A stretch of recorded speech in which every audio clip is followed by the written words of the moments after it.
ಏನು ಒಂದು ಆನಂದ ಮಾರ್ಗ ಸಮಾಜದ ದೃಷ್ಟಿಕೋನದಲ್ಲಿ ಏನು ಹೇಳೋಕ್ಕೆ ಇಷ್ಟಪಡ್ತಾರೆ? ಆನಂದ ಮಾರ್ಗದ ಪ್ರತಿಪಾದಕರು ಶ್ರೀ ಪ್ರಭಾತ್ ರಂಜನ್ ಸರ್ಕಾರ್. ಆತ್ಮಮೋಕ್ಷಾರ್ಥಂ ಜಗತ್ತಿತಾಯ ಚ. ಇವತ್ತು ಸಾಕಷ್ಟು ಭಜನೆಗಳಿದ್ದಾವೆ. ದೇವರನ್ನು ಹೊಗಳೋದು, ಅವನನ್ನು ಮಲಗಿದವನನ್ನು ಎಬ್ಸೋದು, ಏನೋ ಸ್ತುತಿ, ಇವೆಲ್ಲ ಇದ್ದೇ ಇದೆ. ಮಾರ್ಗದ ಪ್ರವರ್ತಕರು ಪ್ರಭಾತ್ ಸಂಗೀತ್ ಅಂತ ಒಂದು ಸಂಗೀತವನ್ನು ಕೊಟ್ಟರು.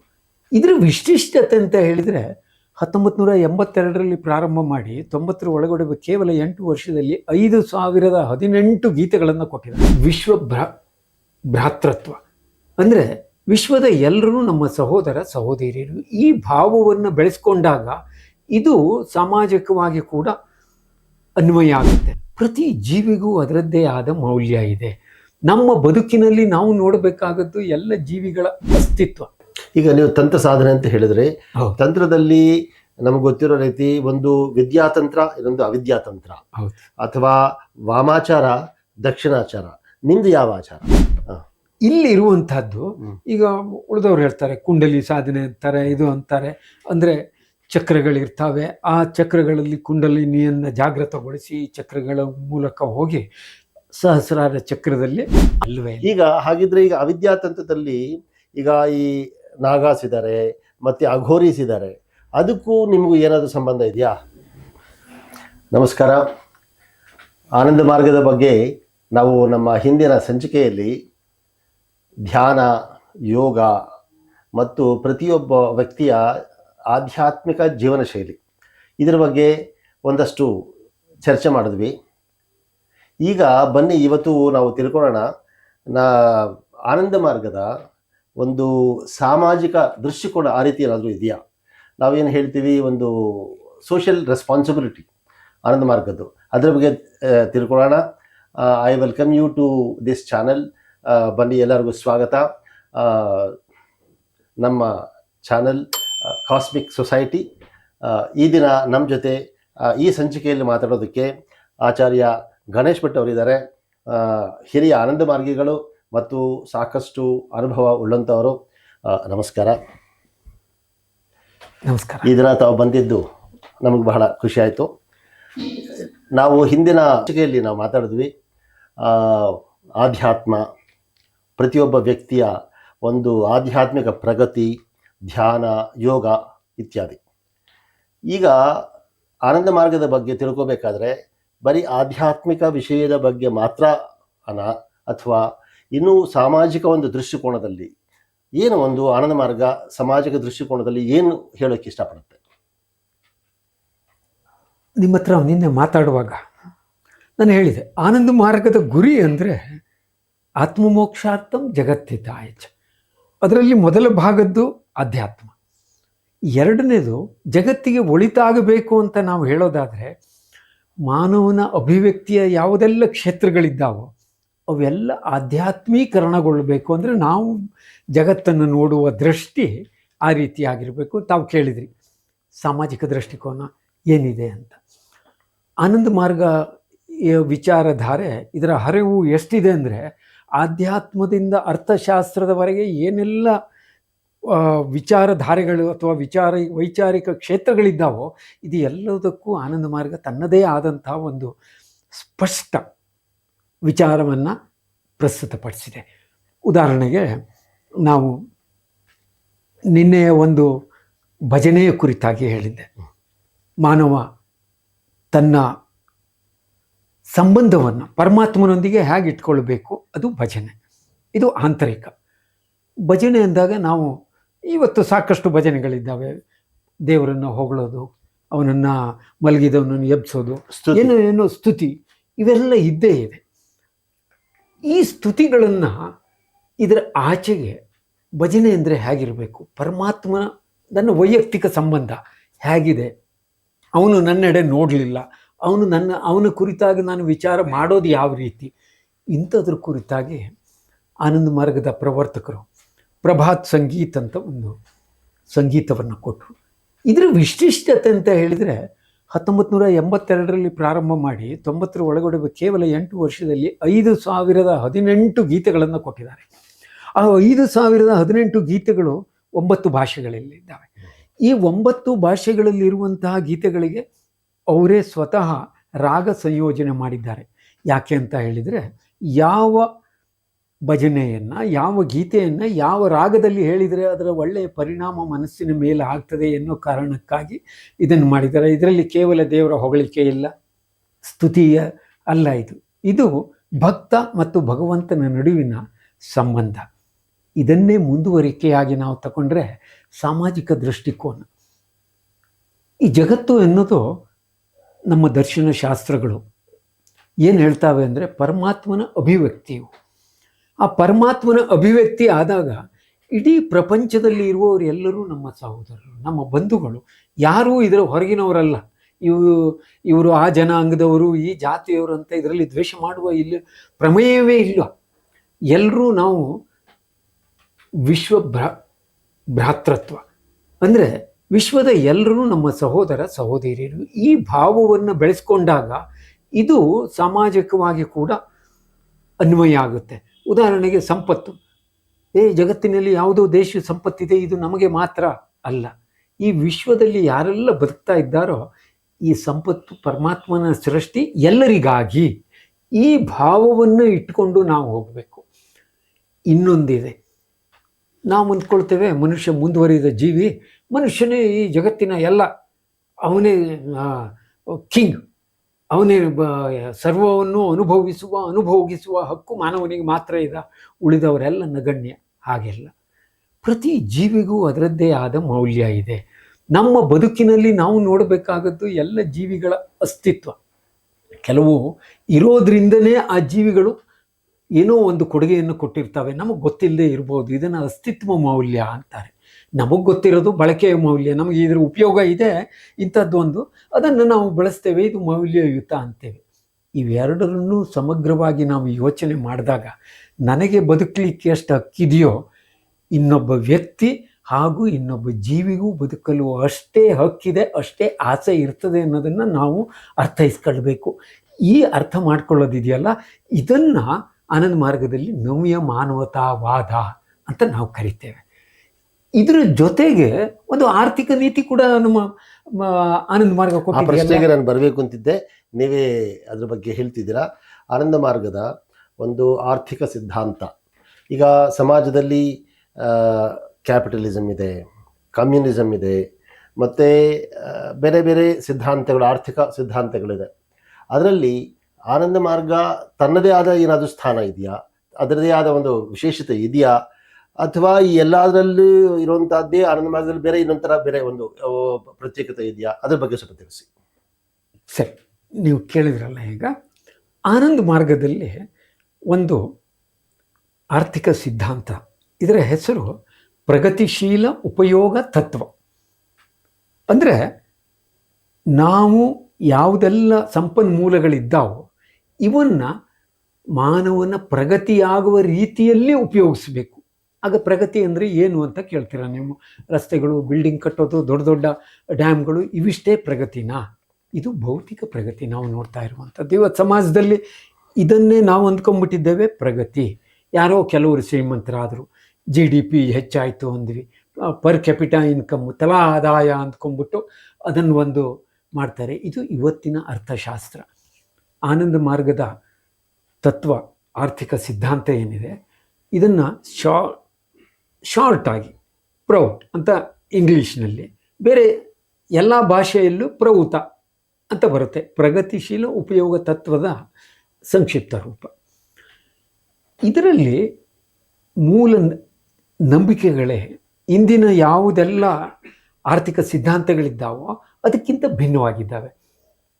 ಒಂದು ತತ್ವ ಅಂತ ಹೇಳಿದರೆ ಅದರಲ್ಲಿ ನಂಬಿಕೆಯಲ್ಲಿ ಮೂಲವಾಗಿರುವಂಥದ್ದು, ಜಗತ್ತಿನ ಎಲ್ಲೆಡೆ ಸಂಪನ್ಮೂಲಗಳಿದ್ದಾವೆ. ನಾವು ಇವತ್ತು ನಂಬೋದು, ಇವತ್ತಿನ ಚಿಂತನೆಯಲ್ಲಿ ಆರ್ಥಿಕ ಚಿಂತನೆ ಏನು ಹೇಳುತ್ತೆ ಅಂದರೆ ಸಂಪನ್ಮೂಲಗಳು ಎಲ್ಲೋ ಮಾತ್ರ ಇದ್ದಾವೆ, ಬೇರೆಡೆ ಎಲ್ಲ ಇಟ್ಸ್ ಎ ಬ್ಯಾರನ್ ಲ್ಯಾಂಡ್ ಅಂತ ಅಲ್ಲ. ಪೃಥ್ವಿಯ ಎಲ್ಲೆಡೆ ಸಂಪನ್ಮೂಲಗಳನ್ನು ಸೃಷ್ಟಿಸಿ ನಿಸರ್ಗ ಇಟ್ಟಿದೆ. ಆ ಇಟ್ಟಿರುವಂಥ ಸಂಪನ್ಮೂಲಗಳನ್ನು ಗುರುತಿಸುವ ಮಾನಸಿಕ ಸಾಮರ್ಥ್ಯವನ್ನು ಮಾನವನಿಗೆ ನೀಡಿದೆ ಪ್ರಕೃತಿ. ಅದನ್ನು ಬಳಸ್ಕೊಂಡು ಆ ಸ್ಥಳೀಯವಾಗಿ ಲಭ್ಯವಿರುವಂತಹ ಸಂಪನ್ಮೂಲಗಳನ್ನು ಪ್ರಗತಿಗಾಗಿ ಮಾನವನ ಪ್ರಗತಿಗಾಗಿ ಬಳಸ್ಕೊಳ್ಬೇಕು. ಇದು ಒಂದು ತತ್ವ. ಅಂದರೆ ಇಲ್ಲಿ ಸಂಪನ್ಮೂಲಗಳ ವ್ಯಾಖ್ಯೆ ಕೂಡ ಇಂದಿನ ಏನು ಆರ್ಥಿಕ ಚಿಂತನೆಗಳಿದ್ದಾವೋ ಅದಕ್ಕಿಂತ ತುಂಬ ಭಿನ್ನವಾಗಿ ಮತ್ತು ವಿಸ್ತೃತವಾಗಿದೆ. ಇನ್ನು ಇದಕ್ಕಿಂತ ಮುಂದೆಂದು ಇದರ ಮಾಲೀಕತ್ವ ಯಾರದು, ಒಡೆಯೇ ಯಾರು ಈ ಸಂಪತ್ತಿಂದು? ಮೂಲತವಾಗಿ ನಾವು ನಂಬೋದು ಇದೆಲ್ಲದರ ಸೃಷ್ಟಿ ಪರಮಾತ್ಮಂದಾದ್ದರಿಂದ ನಿಜವಾದ ಸಂಪತ್ತಿನ ಒಡೆಯ ಪರಮಾತ್ಮ. ಆದರೆ ಮನುಷ್ಯನಿಗೆ ಎಲ್ಲರಿಗೂ ಇದರ ಬಳಕೆಯ ಹಕ್ಕನ್ನು ಕೊಟ್ಟಿದ್ದಾರೆಯೇ ಹೊರತಾಗಿ ನಂದೇ ಇದು, ನಾನು ಇದರ ಮಾಲೀಕ ಅಂತ ಹೇಳುವ ಹಕ್ಕು ಯಾರಿಗೂ ಇಲ್ಲ. ಈ ಚಿಂತನೆಯ ಆಧಾರದ ಮೇಲೆ ಅಂದರೆ ಇಂಡಿವಿಜುವಲ್ ಓನರ್ಶಿಪ್ ಇಲ್ಲ, ಇರುತ್ತೆ, ಒಂದು ಹಂತಕ್ಕೆ ಇರುತ್ತೆ. ಓನರ್ಶಿಪ್ ಅಂದರೆ ಬಳಕೆಯ ಹಕ್ಕನ್ನು ಆ ಮಟ್ಟಿಗೆ. ಇಲ್ಲಿ ಸ್ಪಷ್ಟತೆ ಪ್ರತಿಯೊಂದು ಹಂತದಲ್ಲಿದೆ. ಯಾವ ಉದ್ಯೋಗವನ್ನು ಯಾರು ಮಾಡಬೇಕು, ವೈಯಕ್ತಿಕವಾಗಿ ಯಾವ ಉದ್ಯೋಗವನ್ನು ಯಾರು ಮಾಡಬೇಕು, ಸಹಕಾರಿ ರಂಗಕ್ಕೆ ಯಾವುದಿರಬೇಕು, ಹಾಗೂ ಸರ್ಕಾರ ಯಾವುದರಲ್ಲಿ ಮಾಡಬೇಕು. ಇಂದಿನ ಪರಿಸ್ಥಿತಿ ನೋಡಿದಾಗ ಹೆಂಡ ಮಾರೋದಕ್ಕೂ ಜವಾಬ್ದಾರಿ ಸರ್ಕಾರ ತಗೊಳ್ಳುತ್ತೆ, ಯಾವುದೋ ಒಂದು ಉದ್ಯಮ ನಡೆಸೋ ಜವಾಬ್ದಾರಿಯನ್ನು ಸರ್ಕಾರ ತಗೊಳುತ್ತೆ. ಇಂಥದ್ದನ್ನು ನಾವು ಒಪ್ಪೋದಿಲ್ಲ. ಅಲ್ಲಿ ಯಾವುದೇ ರೀತಿಯ ಕ್ಲಾಶ್ ಇರೋದೇ ಇಲ್ಲ. ಅಂದರೆ ಸರ್ಕಾರದ ಹಂತದಲ್ಲಿ ಯಾವ ಕೆಲಸಗಳು ಮಾನಿಟರ್ ಮಾಡ್ಬೋದು, ಮತ್ತೆ ಒಂದು ವೈಯಕ್ತಿಕ ಅಥವಾ ಬೇರೆ ಒಂದು ಕೋಆಪರೇಟಿವ್ ಅಥವಾ ಒಂದು ಸಂಸ್ಥೆ, ಆ ಸಂಸ್ಥೆ ಮೂಲಕ ಯಾವ ರೀತಿ ಮಾಡಬಹುದು ಅಂತ. ಈಗ ಇದರಲ್ಲಿ ಅತಿ ಚಿಕ್ಕ ಉದ್ಯೋಗಗಳನ್ನು ವೈಯಕ್ತಿಕವಾಗಿ ನೀವು ಕೇಳ್ಬೋದು, ಇದು ನಿಮಗೆ ಕಾಂಟ್ರಡಿಕ್ಟ್ರಿ ಅಲ್ವಾ, ಇದು ವಿರೋಧಾಭಾಸ ಅಲ್ವಾ, ನೀವು ಹೇಳಿದ್ರಿ ಇವೆಲ್ಲ ಪರಮಾತ್ಮನ ಸಂಪತ್ತು ನೀವು ಮಾಡಬೇಕು ಅಂತ. ನೋಡಿ, ಮನುಷ್ಯ ಭಾವಜೀವಿ, ನಂದು ಅನ್ನೋದು ಬೇಕು. ಯಾರ್ದೋ ಮನೆಯಲ್ಲಿ ಹೋಗಿ ನಾನು ಉಳ್ಕೊಂಡು ಎಲ್ಲರದು ಮನೆ ನನ್ನ ಮನೆ ಅಂತ ಹೇಳೋಕ್ಕಾಗೋದಿಲ್ಲ. ನನಗೆ ನನ್ನ ಮನೆ ಬೇಕು.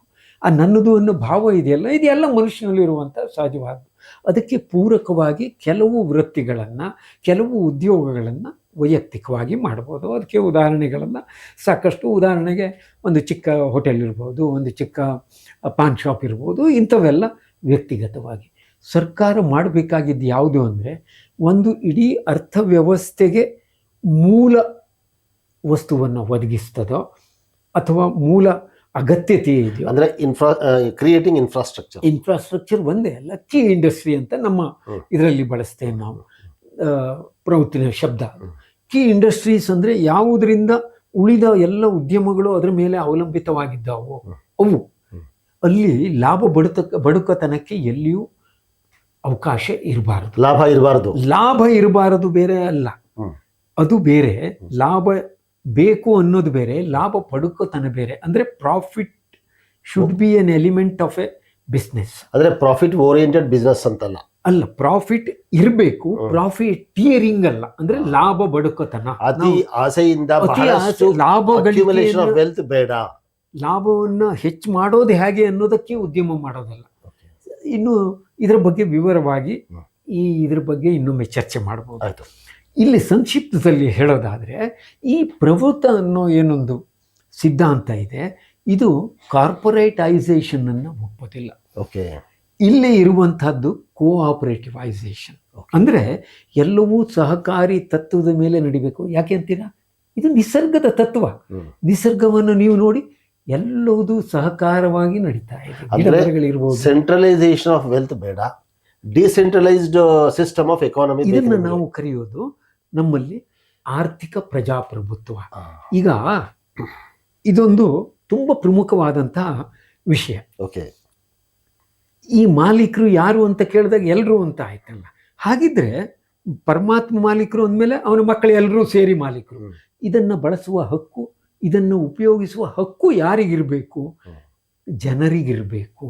ಅಂದರೆ ಉದಾಹರಣೆಗೆ ನಮ್ಮಲ್ಲಿ ನೀರಿದೆ, ಆ ನೀರನ್ನು ಹೇಗೆ ಬಳಸಬೇಕು, ಯಾಕೆ ಬಳಸಬೇಕು, ಯಾವ ಉದ್ದೇಶಕ್ಕೆ ಬಳಸಬೇಕು ಅನ್ನೋದನ್ನು ಜನ ನಿರ್ಧರಿಸಬೇಕು. ಅಂದರೆ ಸ್ಥಳೀಯವಾಗಿ ಯಾರು ಬದುಕ್ತಾ ಇದ್ದಾರೋ ಅಲ್ಲಿ ಲೋಕಲ್ ಪೀಪಲ್ ಅಂತ ನಾವು ಕರಿತೇವೆ ನೋಡಿ, ಆ ಲೋಕಲ್ ಪೀಪಲ್ ಇದ್ದು ಅದರ ಬಳಕೆಯ ಉದ್ದೇಶವನ್ನು ಮತ್ತು ಬಳಕೆಯ ವಿಧಾನವನ್ನು ಅವರು ನಿರ್ಧರಿಸಬೇಕು. ಅಂದರೆ you have the right for utilization, not for possession ಅಂತ. ಪೊಸೆಷನ್ ಅಲ್ಲ ಇರುವಂತಹದ್ದು. ಇದಕ್ಕೋಸ್ಕರ ಪ್ರವೃತ್ತದಲ್ಲಿ 2 ಹಂತ. ಮೊದಲನೇ ಹಂತ ಇದೆ, ಪ್ರತಿಯೊಬ್ಬನಿಗೂ ಬದುಕುವ ಅವಕಾಶಕ್ಕಾಗಿ ಕನಿಷ್ಠ ಅಗತ್ಯತೆಗಳು ಅಂತ ಇರುತ್ತೆ. Minimum requirement. ಯಾರೇ ಇದ್ದರೂ ನನಗೆ ಆಹಾರ ಬೇಕು, ಬಟ್ಟೆ ಬೇಕು, ವಸತಿ ಬೇಕು, ಶಿಕ್ಷಣ ಬೇಕು, ಆಮೇಲೆ ಔಷಧೋಪಚಾರ ಬೇಕು ಅಂತ ಪ್ರತಿಯೊಬ್ಬರಿಗೂ ಇಂದು ಬೇಕೇ ಬೇಕು. ಹಾಗಿದ್ರೆ ಇದನ್ನು ಯಾರು ಕೊಡಬೇಕು? ಸರ್ಕಾರ ಇದ್ದು ಎಲ್ಲ ಸರ್ಕಾರ ಔದಾರ್ಯದಲ್ಲಿ ಬದುಕಿ ದೇಹಿ ಅಂತ ಬದುಕೋದನ್ನು ನಾನು ಒಪ್ಪೋದಿಲ್ಲ. ಇಲ್ಲಿ ಆತ್ಮಾಭಿಮಾನ ಪೂರ್ವಕವಾಗಿ ಆತ್ಮವಿಶ್ವಾಸದಿಂದ ಪ್ರತಿಯೊಬ್ಬ ಬದುಕಬೇಕು. ಸ್ವಾವಲಂಬಿ ಆಗಬೇಕು, ಸ್ವಾಭಿಮಾನಿ ಆಗಬೇಕು. ಆ ಸ್ವಾಭಿಮಾನದ ಬದುಕು ಬರಬೇಕು ಅಂದರೆ ಹೇಗೆ ಬರುತ್ತೆ? ಪ್ರತಿಯೊಬ್ಬನು ದುಡಿದು ತಿನ್ನಬೇಕು. ಅವನ ಕನಿಷ್ಠ ಆಗಿದ್ರೆ, ಅಯ್ಯೋ ನಾನು ದುಡಿತೀನಿ ಬೆಳಗ್ಗೆಯಿಂದ ಸಂಜೆವರೆಗೆ 16 ತಾಸು ದುಡಿದ್ರು ನಮ್ಮ ಮನೆಯಲ್ಲಿ ನಮ್ಮ ಕನಿಷ್ಠ ಅಗತ್ಯತೆಗಳನ್ನು ಪೂರೈಸ್ಕೊಳ್ಳೋಕ್ಕಾಗೋದಿಲ್ಲ ಅನ್ನೋದು ಭಾಳ ಜನಕ್ಕಿದೆ. ಆ ಪರಿಸ್ಥಿತಿ ಇವತ್ತಿದೆ. ಈ ಪರಿಸ್ಥಿತಿಯನ್ನು ಬದಲು ಮಾಡುವಾಗ ಇವತ್ತಿನ ಯಾವ ಆರ್ಥಿಕ ನೀತಿಯೂ ಮಾತಾಡೋದಿಲ್ಲ. ಯಾವುದ್ರ ಬಗ್ಗೆ ಅಂತೀರಾ? ಪರ್ಚೇಸಿಂಗ್ ಪವರ್, ಖರೀದಿ ಶಕ್ತಿ. ನನಗೆ ದುಡಿಮೆ ಇದೆ, ನಾನು 200 ರೂಪಾಯಿ ದುಡಿತೇನೋ ದಿನಕ್ಕೆ, 1000 ರೂಪಾಯಿ ದುಡಿತೇನೋ ಅನ್ನೋದಲ್ಲ. ನನ್ನ ದುಡಿಮೆಯಿಂದ ನನ್ನ ಮತ್ತು ನನ್ನ ಅವಲಂಬಿತರ ಹೆಂಡತಿ ಮಕ್ಕಳು ಯಾರೋ ಇರ್ತಾರೆ ನಮ್ಮ ಮನೆಯಲ್ಲಿ, ತಂದೆ ತಾಯಿ ವಯಸ್ಸಾದವರು, ಒಟ್ಟಿಗೆ ನನ್ನ ಅವಲಂಬಿತರ ಜೀವನದ ಕನಿಷ್ಠ ಅಗತ್ಯತೆಗಳನ್ನು ಪೂರೈಸಿಕೊಳ್ಳುವ ಸಾಮರ್ಥ್ಯ ನನ್ನ ದುಡಿಮೆಗಿರಬೇಕು. ಅಂದರೆ ಪರ್ಚೇಸಿಂಗ್ ಕೆಪಾಸಿಟಿ. ಇದನ್ನು ಪೂರೈಸುವಂತೆ ನೋಡಿಕೊಳ್ಳಬೇಕಾದದ್ದು ಸರ್ಕಾರದ ಕರ್ತವ್ಯವೇ ಹೊರತಾಗಿ ಮನೆಗೆ ಅಕ್ಕಿ ಕೊಟ್ಟೆ, ನಿಮ್ಮ ಮನೆಗೆ ಊಟ ಕಳಿಸ್ಕೊಟ್ಟೆ ಇದಲ್ಲ. ಹಾಗಿದ್ರೆ ಅಂದರೆ ಕೊಡಬಾರ್ದು ಅಂತ ಹೇಳ್ತೀರಾ? ಕೊಡಬಾರ್ದು. ಅವರಿಗೆ ಉದ್ಯೋಗ ಅವಕಾಶವನ್ನು ಕೊಡಬೇಕು. ಈಗ ಉದ್ಯೋಗ ಅವಕಾಶ ಕೊಡೋವರೆಗೂ ಸಹ ಇದು ವ್ಯವಸ್ಥೆ ಮಾಡ್ಬೋದು ಅಲ್ಲ? ಆ ವ್ಯವಸ್ಥೆ ಮಾಡೋದು ಅಂದ್ರೆ ಅಲ್ಲಿಯವರೆಗೆ, ಆದ್ರೆ ಕೊಡೋ ಬಗ್ಗೆ ಚಿಂತನೆ ಬೇಕಲ್ಲ. ಇವತ್ತು ನಾವು ತಿಳ್ಕೊಂಡಿರೋದೇನು, ಉದ್ಯೋಗ ಸೃಷ್ಟಿ ಮಾಡುವವರು ಯಾರೋ ಹೂಡಿಕೆದಾರರು. ಆ ಭಾವನೆಯಿಂದ ಹೊರಗೆ ಬರಬೇಕು. ಇನ್ನೊಂದೇನಿದೆ, ನನಗೆ ಕೆಲವರು ಹೇಳ್ತಾರೆ ನನ್ನ ಹತ್ರ ಸಾಮರ್ಥ್ಯ ಇದೆ, ನಾನು ಇಷ್ಟೆಲ್ಲ ಸಂಪತ್ತು ತಗೊಳ್ತಾ ಇದ್ದೀನಿ, ನಿಮಗೆ ತಾಕತ್ತಿದ್ರೆ ದುಡಿರಯ್ಯ, ನೀವು ಮಾಡ್ಕೊಳ್ಳಿ, ಯಾರು ಬೇಡ ಅಂದಿದ್ದಾರೆ. ಅದು ಇವತ್ತಿನ ವ್ಯವಸ್ಥೆ. ಪ್ರೌತ ಇದನ್ನು ಒಪ್ಪೋದಿಲ್ಲ. ಯಾಕೆಂದರೆ ಸಂಪತ್ತಿನಲ್ಲಿ 3 ವಿಧ: ಭೌತಿಕ, ಮಾನಸಿಕ, ಆಧ್ಯಾತ್ಮಿಕ. ಭೌತಿಕ ಸಂಪತ್ತು ಈ ಜಗತ್ತಿನಲ್ಲಿ ಯಾವುದೇ ಸಂದರ್ಭದಲ್ಲಿ ಆದರೂ ಸೀಮಿತ. ಇದೇ ಮಾನಸಿಕ ಸಂಪತ್ತು, ಆಧ್ಯಾತ್ಮಿಕ ಸಂಪತ್ತು ಅಸೀಮಿತ. ನೀವು ಎಷ್ಟಾದ್ರೂ ಮಾಡ್ಕೊಳ್ಳಿ, ಎಷ್ಟು ಓದ್ತೀರಾ, ಪುಸ್ತಕ ಓದಿ, ಎಷ್ಟು ಡಿಗ್ರಿ ತಗೊಳ್ಳಿ, ಇನ್ನೊಬ್ಬನಿಂದ ನೀವು ಕಸ್ಕೊಳ್ಳೋದಿಲ್ಲ ಅದನ್ನು. ಅದು ನಿಮಗೆ ಆಧ್ಯಾತ್ಮಿಕವಾಗಿ ಎಷ್ಟು ಉನ್ನತ ಮಟ್ಟಕ್ಕೆ ಇರ್ತೀರಾ, ಎಷ್ಟೊಂದು ಜ್ಞಾನ ಬೆಳೆಸ್ಕೊಳ್ತೀರಾ, ಎಷ್ಟೊಂದು ಅನುಭೂತಿಯನ್ನು ಪಡೆಯುತ್ತೀರಾ, ಇನ್ನೊಬ್ಬರಿಗೆ ಅದರಿಂದ ಹಾನಿ ಇಲ್ಲ. ಇದೇ ಭೌತಿಕ ಸಂಪತ್ತನ್ನು ಒಬ್ಬ ವ್ಯಕ್ತಿ ಸಂಗ್ರಹಿಸ್ಲಿಕ್ಕೆ ಪ್ರಾರಂಭ ಮಾಡಿದರೆ ಉಳಿದವರಿಗೆ ಅದು ಇಲ್ಲ ಆಗ್ತದೆ. ಆದ್ರಿಂದ ಈಗ ಕೋಆಪರೇಟಿವ್ ಸಿಸ್ಟಮ್ ಅಂತ ಹೇಳಿದ್ರೆ, ಇದರಲ್ಲಿ ಭೌತಿಕ ಸಂಪತ್ತಿನ ಮೇಲೆ ಮಿತಿ ಇರಬೇಕು. ಆ ಮಿತಿ ಎಷ್ಟು ಎನ್ನುವುದನ್ನ ವಿಸ್ತೃತವಾಗಿ ಚರ್ಚೆ ಮಾಡೋಣ. ಹೇಗೆ, ಯಾರು ಎಷ್ಟು ಮಿತಿ ಹೇರಬೇಕು, ಆದ್ರೆ ಮಿತಿ ಇರಬೇಕು ಎನ್ನೋದು ಮಾತ್ರ ಇದು ತತ್ವ ಬಂತು. ಬನ್ನಿ ನಿಮ್ಮ ಪ್ರಶ್ನೆಗೆ ಬರೋಣ. ಈಗ ಆರ್ಥಿಕ ಸಿದ್ಧಾಂತದ ಬಗ್ಗೆ ಒಂದಷ್ಟು ಮಾಹಿತಿ ಕೊಟ್ರಿ, ಇದ್ರ ಬಗ್ಗೆ ಮತ್ತೆ ನಾವು ಪುನಃ ಭೇಟಿಯಾಗಿ ಸಾಕಷ್ಟು ಚರ್ಚೆ ಮಾಡೋಣ. ಈಗ ಈ ಆರ್ಥಿಕ ಸಿದ್ಧಾಂತ ನೀವು ಹೇಳೋದ್ರಲ್ಲಿ ಕೆಲವು ಅಂಶಗಳು ಬಹಳ ವಿಶೇಷವಾಗಿ ಕಾಣಿಸ್ತಿದೆ. ಇದರ ಆರ್ಥಿಕ ಸಿದ್ಧಾಂತದ ಪ್ರತಿಪಾದಕರು ಯಾರು? ಇದೆ ಅವ್ರ ಬಗ್ಗೆ ಒಂದಷ್ಟು. ಆನಂದ ಮಾರ್ಗದ ಪ್ರತಿಪಾದಕರು ಶ್ರೀ ಪ್ರಭಾತ್ ರಂಜನ್ ಸರ್ಕಾರ್. ನಿಮ್ಮ ಮೊದಲನೇ ಸಂಚಿಕೆಯಲ್ಲಿ ಹೇಳಿದ್ದೆ, ಅವರನ್ನು ಆಧ್ಯಾತ್ಮ ರಂಗದಲ್ಲಿ ನಾವು ಶ್ರೀ ಆನಂದಮೂರ್ತಿ ಸದ್ಗುರು ಅಂತ ನಾವು ಅವರನ್ನು ಗುರುತಿಸ್ತೇವೆ. ಸದ್ಗುರು ಅಂತ ಹೇಳಿದ್ರೆ, ಸದ್ಗುರು ಅಂದ್ರೆ ಟೈಟಲ್ ಅಥವಾ ಹೇಗದು? ಅದು ಟೈಟಲ್ ಅಲ್ಲ, ಅವರ ಗುಣ. ಅವರು ಯಾವ ರೀತಿಯಲ್ಲಿ ಒಬ್ಬ ವ್ಯಕ್ತಿಯನ್ನ ಆಧ್ಯಾತ್ಮ ರಂಗದಲ್ಲಿ ನಡೆಸಬಲ್ಲರು, ಅದು ಆ ಸಾಮರ್ಥ್ಯ ಉಳ್ಳವರು ಅವರು ಸದ್ಗುರು ಅನ್ಸ್ಕೊಳ್ತಾರೆ. ಅದೇ ಒಬ್ಬ ವ್ಯಕ್ತಿ ನೋಡಿ, ತಂತ್ರ ಸಾಧನೆ ಅಂತ ಬರುತ್ತೆ. ಆನಂದ ಮಾರ್ಗ ತಂತ್ರ ಸಾಧನೆ ಅಂದರೆ ಇದಕ್ಕೆ ಬಾಹ್ಯ ಪೂಜೆಗಳಿಲ್ಲ. ತಂತ್ರ ಸಾಧನೆಯಲ್ಲಿ ಹೊರಗಡೆ ಹೋಗ್ಬೇಕು, ನಾನು ಎಲ್ಲೋ ಕೂತ್ಕೊಳ್ಬೇಕು, ಇಂಥಲ್ಲಿ ಕೂತ್ಕೊಂಡು ಇಂಥದನ್ನು ಮೂರ್ತಿಯನ್ನು ಆರಾಧನೆ ಮಾಡಬೇಕು, ಇಂಥ ದೇವಸ್ಥಾನಕ್ಕೆ ಹೋಗಬೇಕು ಅಥವಾ ಇದೇ ಊರಿಗೆ ಹೋಗಬೇಕು ಅನ್ನೋದಲ್ಲ. ತಂತ್ರ ಸಾಧನೆ ಅಂದರೆ ಅಂತರ್ಮುಖಿಯಾಗಿ ನನ್ನ ಮನಸ್ಸನ್ನು ಏಕಾಗ್ರಗೊಳಿಸಿ ಪರಮಾತ್ಮನ ಚಿಂತನೆ, ಅನಂತತೆಯ ಚಿಂತನೆ ಮಾಡುವಂಥದ್ದು. ಇದನ್ನು ಈ ತಂತ್ರ ಸಾಧಕರಲ್ಲಿ ಇನ್ನೊಂದು ವಿಧಾನ ವೈದಿಕ ದೀಕ್ಷೆ ಅಂತಾರೆ. ಈಗ ನೀವು ತಂತ್ರ ಸಾಧನೆ ಅಂತ ಹೇಳಿದ್ರೆ, ತಂತ್ರದಲ್ಲಿ ನಮ್ಗೆ ಗೊತ್ತಿರೋ ರೀತಿ ಒಂದು ವಿದ್ಯಾತಂತ್ರ, ಇನ್ನೊಂದು ಅವಿದ್ಯಾತಂತ್ರ, ಅಥವಾ ವಾಮಾಚಾರ, ದಕ್ಷಿಣಾಚಾರ. ನಿಮ್ದು ಯಾವ ಆಚಾರ? ನಮ್ಮದು ವಿದ್ಯಾತಂತ್ರ. ಯಾಕೆಂದ್ರೆ ಇಲ್ಲಿ ಒಂದು ಮನಸ್ಸಿನ ವಿಕಾಸಕ್ಕಾಗಿ ಇವೆಲ್ಲ ಪ್ರಯತ್ನ. ಮನುಷ್ಯನ ಆಂತರ್ಯದ ಶಕ್ತಿ ಏನಿದೆ ಅಥವಾ ಅವನೊಳಗೆ ಹುದುಗಿರುವ ಪರಿಪೂರ್ಣತೆ, ಆ ಪರಿಪೂರ್ಣತೆಯನ್ನು ಆತ, ಅಂದರೆ ಇಲ್ಲಿ ಬರೇ ಗಂಡಸು ಅಂತಲ್ಲ, ಅವನು ಅವಳು ಎರಡೂ ಬರುತ್ತೆ. ಅವರು ಅದರ ಅನುಭೂತಿ ಪಡಿಬೇಕು. ತನ್ನ ಅಸ್ತಿತ್ವ ಈ ಪರಿಪೂರ್ಣತೆಯೊಂದಿಗೆ, ಅನಂತತೆಯೊಂದಿಗೆ ಹೊಂದಿಕೊಂಡಿದೆ, ಅದರ ಒಂದು ಚಿಕ್ಕ ಅಂಶ ನಾನು ಎನ್ನುವ ಆ ಅನುಭೂತಿ ಮನುಷ್ಯನಿಗೆ ಆಗಬೇಕು ಅಂತಾದರೆ ಈ ತಂತ್ರ ಸಾಧನೆ ಅಗತ್ಯ. ಇದು ವಿದ್ಯಾತಂತ್ರ. ಅವಿದ್ಯಾತಂತ್ರದಲ್ಲಿ ಏನಾಗುತ್ತೆ, ಮನುಷ್ಯ ತಾನು ಯಾವುದೋ ಮಾನಸಿಕ ಶಕ್ತಿಯನ್ನು ಪಡೆಯಬೇಕು. ಇದರಲ್ಲಿ ಸಿದ್ಧಿಗಳು ಅಂತಾರೆ ಇವೆಲ್ಲ. ಇಲ್ಲಿ ಈಗ ಸಿದ್ಧಿಗಳು ಅಂತ ಹೇಳಿದ್ರೆ ಈಗ ಅಕಲ್ಟ್ ಪವರ್ಸ್ ಅಂತಾರೆ. ಈಗ ಅಂದ್ರೆ ನಿಮ್ದು ಆನಂದ ಮಾರ್ಗದ ಕಲ್ಟ್ ಸಾಧನೆ, ಕಲ್ಟ್ ಸಿಸ್ಟಮ್ ಆಫ್ ಸಾಧನೆ. ಕರೆಕ್ಟ್. ಇಲ್ಲಿ ಇರುವಂತಹದ್ದು ಈಗ ಉಳಿದವ್ರು ಹೇಳ್ತಾರೆ ಕುಂಡಲಿ ಸಾಧನೆ ಅಂತಾರೆ, ಇದು ಅಂತಾರೆ. ಅಂದ್ರೆ ಚಕ್ರಗಳಿರ್ತಾವೆ, ಆ ಚಕ್ರಗಳಲ್ಲಿ ಕುಂಡಲಿನಿಯನ್ನು ಜಾಗೃತಗೊಳಿಸಿ ಚಕ್ರಗಳ ಮೂಲಕ ಹೋಗಿ ಸಹಸ್ರಾರ ಚಕ್ರದಲ್ಲಿ ಆ ಪಾಯಿಂಟನ್ನು ನಾವು ಪರಮಾತ್ಮ ಅಂತಲೂ ಅಂದ್ಕೊಳ್ತೀವಿ, ಅಥವಾ ಅಲ್ಲಿಯೇ ಪರಮಾತ್ಮ ನೆಲೆಸಿದ್ದಾನೆ ಅಂತಲೂ. ಇದೆಲ್ಲ ಸ್ಥೂಲವಾಗಿ ಹೇಳುವಂಥದ್ದು. ದರ್ಶನ ಶಾಸ್ತ್ರದಲ್ಲಿ ಅದಕ್ಕೆಲ್ಲ ಬೇರೆ ಬೇರೆ ಶಬ್ದಗಳಿದ್ದಾವೆ, ಬೇರೆ ಬೇರೆ ಇವಿದ್ದಾವೆ. ಸ್ಥೂಲವಾಗಿ ಹೇಳೋದಾದರೆ ಆ ದಿಸೆಯಲ್ಲಿ ಕುಂಡಲಿಯನ್ನು ಜಾಗೃತಗೊಳಿಸಿ ತಗೊಂಡು ಹೋಗೋದು. ಇದ್ರ ಮಧ್ಯೆ ಮನುಷ್ಯನಿಗೆ ನೀವು ಹೇಳಿದ್ರಲ್ಲ ಅಕಲ್ಟ್ ಪವರ್ ಅಂತ, ಸಿದ್ಧಿಗಳು. ಆ ಸಿದ್ಧಿಗಳು ಅದಕ್ಕಾಗಿ ಪ್ರಯತ್ನ ಮಾಡುವುದೇನಿದೆ ಇದು ಅವಿದ್ಯಾತಂತ್ರ. ಓಕೆ, ಇಲ್ಲಿ ಸಿದ್ಧಿಗಳಿಗಾಗಲ್ಲ, ನಮ್ಮ ಉದ್ದೇಶ ಪರಿಪೂರ್ಣತೆಯಲ್ಲಿ ಒಂದಾಗುವಂಥದ್ದು. ಆ ಪರಿಪೂರ್ಣ ನಾನಾಗಬೇಕು ಎನ್ನುವ ಒಂದು ಪ್ರಯತ್ನ. ಅದರಿಂದ ವಿದ್ಯಾತಂತ್ರ. ಅಂದ್ರೆ ಕಲ್ಟ್ ಪ್ರಾಕ್ಟೀಸ್ ಮಾಡಿದಾಗ ಅಕಲ್ಟ್ ಪವರ್ಸ್ ಬರುತ್ತೆ ಅಂತ, ಬರೋದಿಲ್ವಾ ಅಂತ. ಅಂದ್ರೆ ನಮ್ಮ ನೀವು ಹೇಳೋ ಪ್ರಕಾರ ಆನಂದ ಮಾರ್ಗದ ಗುರಿ ನಾವು ಏನಂತ ಹೇಳ್ತಾರೆ, ಈ ಅಕಲ್ಟ್ ಪವರ್ಸ್ ಅಂತ ಅಂದ್ರೆ ಸಿದ್ಧಿಗಳನ್ನ ಪಡೆಯೋ ದೃಷ್ಟಿಯಿಂದ ಅಲ್ಲ ಅನ್ನೋ ದೃಷ್ಟಿ ನೀವು ಹೇಳೋದು. ಹೌದು, ಅಲ್ಲವೇ ಅಲ್ಲ. ಅದು ಅದು ಬಂದ್ರೆ ನಮ್ಮ ಗುರಿ ಅಲ್ಲ, ಅದು ಗುರಿ ಅಲ್ಲವೇ ಅಲ್ಲ. ಓಕೆ, ಮೊದಲೇ ಹೇಳಿದ್ರಿ ನೀವು, ನಮ್ಮ ಗುರಿ ಆತ್ಮ ಮೋಕ್ಷಾರ್ಥಂ ಜಗದ್ಹಿತಾಯತ ಅಂತ ಹೇಳಿದ್ರಿ. ಹಾಗಾಗಿ ನಮ್ಮ ಗುರಿ ಅಲ್ಲ, ಆ ಗುರಿ ಅಲ್ಲವೇ. ಈಗ ಹಾಗಿದ್ರೆ ಈಗ ಅವಿದ್ಯಾತಂತ್ರದಲ್ಲಿ ಈಗ ಈ ನಾಗಾಸ್ ಇದ್ದಾರೆ ಮತ್ತೆ ಅಘೋರೀಸ್ ಇದ್ದಾರೆ, ಅದಕ್ಕೂ ನಿಮಗೂ ಏನಾದ್ರು ಸಂಬಂಧ ಇದೆಯಾ? ಸಂಬಂಧ ಏನೂ ಇಲ್ಲ ನಮಗೆ. ಅವರ ನಮ್ಮ ಜೊತೆಗಿನ ಸಂಬಂಧ ಅಂದರೆ ನಮ್ಮ ಹಾಗೆ ಅವರು ಮನುಷ್ಯರು, ಆದ್ದರಿಂದ ನಮ್ಮೆಲ್ಲ ಸಹೋದರರು. ಆದರೆ ಅವರು ನಡೆಯುವ ವಿಧಾನ ಇದೆಯಲ್ಲ, ಅವರೆಲ್ಲ ಈ ಸಮಾಜದಿಂದ ದೂರವಾಗಿ. ಇಲ್ಲಿ ನಾವು ಜಗತ್ತಿತಾಯಚ ಅಂದಾಗ ನಾವು ಹಿಮಾಲಯಕ್ಕೆ ಹೋಗಿ ಕುಳಿತು ಜಗತ್ತಿನ ಹಿತ ಮಾಡ್ತೇನೆ ಅನ್ನೋದಲ್ಲ, ಸಮಾಜ ಮಧ್ಯದಲ್ಲಿದ್ದು. ಅದಕ್ಕೆ ನೋಡಿ ಆನಂದ ಮಾರ್ಗದಲ್ಲಿ ಸಾಹಿತ್ಯ, ಸಂಗೀತ ಎಲ್ಲ ಇದೆ. ಇನ್ನೊಂದು ವಿಚಾರ ನಿಮ್ಗೆ ಹೇಳ್ತೇನೆ. ನಮ್ಮ ಗುರು ಅಥವಾ ಇದರ ಪ್ರವರ್ತಕ ಶ್ರೀ ಪ್ರಭಾತ್ ರಂಜನ್ ಸರ್ಕರ್ ಇದ್ದಾರಲ್ಲ, ಬರೀ ಇಷ್ಟೇ ಅಲ್ಲ, ಅವರು ಭಾಷಾಶಾಸ್ತ್ರದ ಬಗ್ಗೆ ಕೊಟ್ಟಿದ್ದಾರೆ. ಒಂದು ಚಿಕ್ಕ ಉದಾಹರಣೆ ಕೊಡೋದಾದರೆ, ಒಂದು ಚಿಕ್ಕ ಪುಸ್ತಕ ಇದೆ ವರ್ಣವಿಜ್ಞಾನ ಅಂತ. ಅದರಲ್ಲಿ ಜಗತ್ತಿನ ಭಾಷೆಗಳು ಒಂದಕ್ಕೊಂದು ಹೇಗೆ ಸಂಬಂಧ ಹೊಂದಿದ್ದಾವೆ, 90 ಭಾಷೆಗಳ ವಿಶ್ಲೇಷಣೆ ಇದೆ. ಅವು ಪರಸ್ಪರ ಯಾವ ರೀತಿ ಸಂಬಂಧ ಹೊಂದಿದ್ದಾವೆ, ಇದರಲ್ಲಿ ಯಾವ ರೀತಿ ಶಬ್ದೋತ್ಪತ್ತಿ ಆಗುತ್ತೆ, ಇವೆಲ್ಲವೂ ಅದರಲ್ಲಿದೆ. ಅಂದರೆ 90 ಭಾಷೆಗಳ ಪರಿಣಿತರವರು. ಬರೇ ಅಷ್ಟಲ್ಲ, ಅದರಲ್ಲಿ ಇರೋದು ಅಷ್ಟು. ಅದರಲ್ಲಿ ಇರೋದು ಈ 90 ಭಾಷೆಗಳು ಹೇಗೆ ಪರಸ್ಪರ ಸಂಬಂಧ ಇದ್ದಾವೆ, ಅದರಲ್ಲಿ ಯಾವ ರೀತಿ ಶಬ್ದೋತ್ಪತ್ತಿ ಬೇರೆ ಬೇರೆ ಭಾಷೆಗಳಲ್ಲಿ ಹೇಗಾಗುತ್ತೆ ಅಂತ.